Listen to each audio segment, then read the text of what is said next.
Make the bad man stop. All right, everyone, this is Tim with Online Big Blue, bringing you the best in New York Giants sports talk and entertainment. It's a Tuesday, the holidays closing in. We are going to have a holiday show today at 4 p.m. with Dom. Come and visit us and we'll talk Giants and give stuff away. Thinking of giving the King of the Almanac mugs out and maybe some, whatever they're called that go under your mouse, a mouse pad. So join us today at 4 p.m. Eastern Standard Time. All right, that's all I'm going to sing today. Everyone just loves my melodious voice. I know it. Want to talk about Daniel Jones. Want to answer some questions from the mailbag because you know what? I get DMs questions from people, and I try to answer them through the DM, and I kind of stopped doing that because of the fact that, you know, when you put stuff in writing in DMs and people have it, and then if you're wrong about something, they just love showing it to you and telling you how wrong you were, and it's just whatever. I don't need that. I don't need that shit in my life. So you know what? We're going to answer some of the questions that I've gotten yesterday, which were fun. We're going to talk about Daniel Jones and the injury, and we're going to talk about the Giants' quarterback controversy. Let's talk about Daniel Jones, the injury. Of course, they shut him down. He's been to multitudes of specialists. He's seen multitudes of doctors. He's talked to multitudes of people to try to get a second opinion on his injury, or a third opinion, or a fourth opinion. And the general consensus is we need to just shut him down, which, you know, honestly, it's not really news. You kind of figure that when he hasn't played for the last 3 weeks that they're going to shut him down and put him on. Why it took him so long, why it takes the Giants so long to figure out how to do something. Like, I don't know, shut down a quarterback who has a neck injury, maybe get another QB on the roster, or maybe bring up Lewerke so we can Lewerke it, so you can have 3 guys. But what the hell takes you so long to figure this out? What, there was hope? That you were going to play him in a lost season and a 4-10 season? That there was some ignominious way that we need to have him on the roster? Or are you really just not that sold on him as a quarterback? That you really need, as a Giant organization, the time to evaluate your third-year quarterback? Doesn't hurt the $21 million option in May is coming up. But why, Giants? Why, Lord, why? Why can't we figure out basic stuff that basic organizations figure out from day one? You don't mess with a neck injury. And I've said this before. You could like Daniel Jones. You could hate Daniel Jones. You could think he's the greatest quarterback in the world. You could think he's the worst quarterback in the world. But you have to think of him as a human being and his health. His health is paramount no matter what the sport he's playing, what job he is in. Without your health, you are nothing. And a neck injury is nothing to screw around with, because what if, you know, you could potentially lead to some sort of paralysis. So for the Giants to hold out hope after 3 weeks that they're going to bring him back on the roster and put him back on the field this year was stupid at best. And these are the things that confound you as a Giant fan. These are the things that confound you as a fan that follows this organization. I've been following this organization since 1977. I've told you I've seen the good, I've seen the bad, I've seen the worst, and this is just terrible. I mean, the stupidity of this organization just makes me not smile. And it just kills me. It just kills me, the things that they do. And now evidently we have a quarterback controversy. It's not Sims and Bruna. It's not Warner and Manning. It's Glennon and Fromm. Oh my God. That's our controversy. Should we start the neck? And should we start the kid who has no arm strength and who has made some questionable decisions with some tweets and things? And I'm not going to get into that. But who should we start? This is a quandary. This is a controversy. This is almost like Montana and Young. Oh my God. We are the only team that sits there and thinks this is a quarterback controversy. Just start Fromm. See what he has.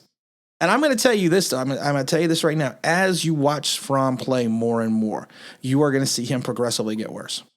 And it's not because I don't think he's a good kid. It's not don't think he has some type of talent, but his arm strength is weak. The league knows it. The league has seen it. And it's going to be interesting because he's not going to be able to get away with some of these lollipop throws on the short routes because defensive backs are going to jump these routes because he doesn't have enough zip on the ball.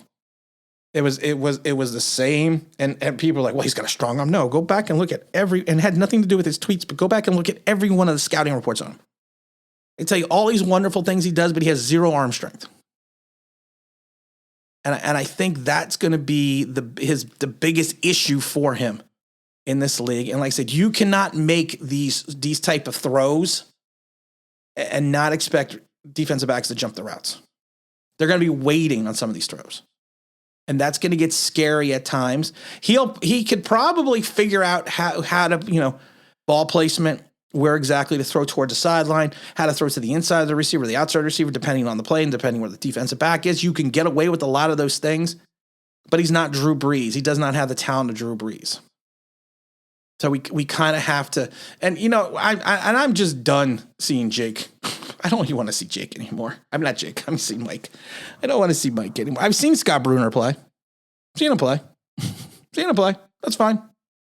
That's good. Don't need it. Don't need to see him anywhere. Don't need to audition for anything for him besides his next job selling insurance, because he's not an NFL quarterback. He's not even you always want your backup quarterback to be a guy that you have a feeling that if something happened to your starter, he could come in for a short period of time and not miss a beat with your offense, but not look this bad. And I think that's going to be the issue. I think that's going to be the biggest. I think that'll be our biggest problem. Of course, the Giants have added Jalen Smith and Jaron Williams to the 53-man roster. They're going to give him an audition. Of course, Smith was a second-round pick in 2016, coming off that horrific injury in the bowl game from Notre Dame. He got cut after leading. I think he had like 150 tackles. The Packers picked him up and waived him after 2 games. The Giants picked him up. He participated in the walkthrough. He had 4 tackles. I mean, it's going to be, they're going to just see what they have in him, if anything, and kind of see what his role might be in the organization, if there is any role. There's no harm giving him a 3-game look. He's only 26 years old. I mean, you've already lost double-digit games 5 years in a row, so why? Giving Smith a shot doesn't mean anything. Jaron Williams, of course, is small. He's a guy who comes from a small school, undrafted free agent. Came in during 2020. Again, with injuries and COVID, he's been forced into the somewhat starting role. You guys played well. He played 70 snaps, I guess, over the last couple of weeks. 5 tackles, 4. I think he had 4 solo. Didn't miss a tackle, which to me is a big thing. If you're not, if you were a defensive back and you have people completing passes on you, I tell you this, you need to make the tackles. I do care that they complete the pass on you, but the worst thing you can do is miss your tackle. And in coverage last week, he surrendered. He had 3 completions on 5 targets, but only for 16 yards, and the passer rating against him was 65.4. Again, it's a very short sample. But give him a shot. You got 3. This last 3 games, like I said, it's like when you play on like a PAL league team, which is a police athletic league, or you play Pop Warner or play any type of baseball. Empty the bench and see what you got with these guys. Just empty it out. See what you got. See what you have for next year. And I'm telling you, if Kevin Abrams is the GM next year, I quit. Seriously, I quit. I will turn off the channel. I freaking quit. You can't keep making the same mistakes that we keep making. They're like, well, they've been grooming him. Grooming him to do what? He's put us in salary cap purgatory now twice in like 6 years. So I quit. I quit if he's a GM. I quit. Besides, I'm going into radio. I was thinking about it yesterday. How the hell am I going to talk for 6 hours? Luckily, it's just fill-in. So basically, I fill in when people are sick or on vacation or something like that. So it's not it's not like I have to come up with a daily show 5 days a week, 6 hours a day. I barely have a hard time talking for 2-3 hours. And I got to do 6. A lot of people crazy. I wanted to answer some of the questions I got in DM yesterday. I got a couple questions. I always get questioned about Malik Willis. I always get questions. Yesterday I got 3 questions about Sterling Shepard and his injury. I got a question about OGR Sports, and I hope that's the correct way to say it, because I never remember it's RORG Sports or OGR Sports. I never remember. I had a couple questions about him. And I don't even know his name, to be honest. I don't even know his name. But I'll call him OGR Sports. But let's start with question number 1 that we got today. And this was sent. I got three of these on Twitter, and I will just read the one that makes the most sense. Because sometimes people don't type very well. Tim, that would be me. Sterling Shepard's injury was what caused it to occur? I have seen multiple places that it was the turf. Do you think that's the case? No. Achilles, I have never had an Achilles injury, never had an Achilles tear. You play competitive sports long enough, you run into people that get that type of injury. Like I said, I don't think Saquon Barkley is injury prone. I just think he's unlucky. I was injury prone. I always got hurt. Like I've said it a million times. They were always taping something else. They were always taping something back on me.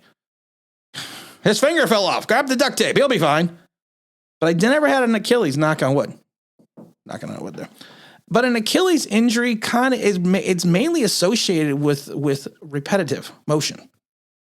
It's caused by basically just a repetitive or and what they refer to as an intense explosion. In other words, it's like running off the ball, accelerating, jumping. It's pushing off. It's basically not an injury which is caused by the turf.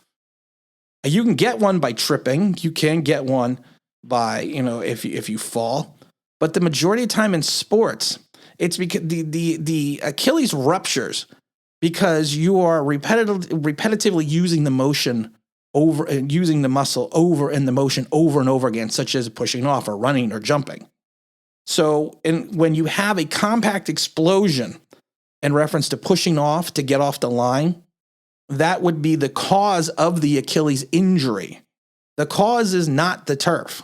The turf has nothing to do with it. The synthetic turf has actually proven to be outside the seams on some stadiums, some of the safest turf you could be on. If anyone remembers the old Meadowlands turf, people would complain about like that and say that was like playing on concrete. That was like playing out in the parking lot. That AstroTurf crap. That turf would screw people up. Now, I asked someone who happens to be a physical therapist, and he does sports physical therapy. And I asked him exactly again how an Achilles injury occurs. And he sent me a thing, and it says forceful jumping or pivoting or sudden acceleration, such as running, can overstretch the tendon and tear. So when you're pushing off the line, you are accelerating and extending the tendon. And repetitiveness of that motion over the time of your career makes the tendon weaker and causes it to tear. It has nothing to do with the turf. And whoever I don't want to say this person's name, but whoever's telling you it's the turf doesn't know what they're talking about. Also, we want to talk about. We got another question. Here we go. We'll jump onto this question. And this question is Tim. That's me. I've noticed OGR Sports has been in your streams recently. Are you still beefing? I'm sorry, just some of these words. Are you still beefing? And what was the problem? Yes, OGR Sports surprisingly came into the stream, I don't know, a couple of weeks back or a week or two ago. I don't remember exactly. And I guess there was a beef. I don't remember. Honestly, I don't remember because I think it was like 2 years ago. I don't really remember the full extent because I don't remember shit that happened yesterday half the time. That's because I'm old. But I never really had a problem personally I don't really have a problem with anyone personally unless you attack me personally. Unless you corner me and attack me personally and say things that you shouldn't say in front to me, then I do have a problem with you. If you're saying stuff if you're saying something about content that I put out and you disagree with that, I don't have a problem with that either. All I ask is it's if you're going to discuss it, that you have factually based information to back up your argument, and that's it. And I've said that a million times. I admit a million times on the show when I'm wrong and when I'm not wrong and when I'm right. And I love it because when I admit that I'm right, no one wants to hear that I'm right. I always hear, well, you're just bragging that you're right. Can't help it if I'm right a lot. Can't help it. But I never had a personal problem with anybody. I don't. And like I said, unless you come at me personally. Then if you come at me personally, oh God. I've changed a lot over my life, and I think I've changed for the better.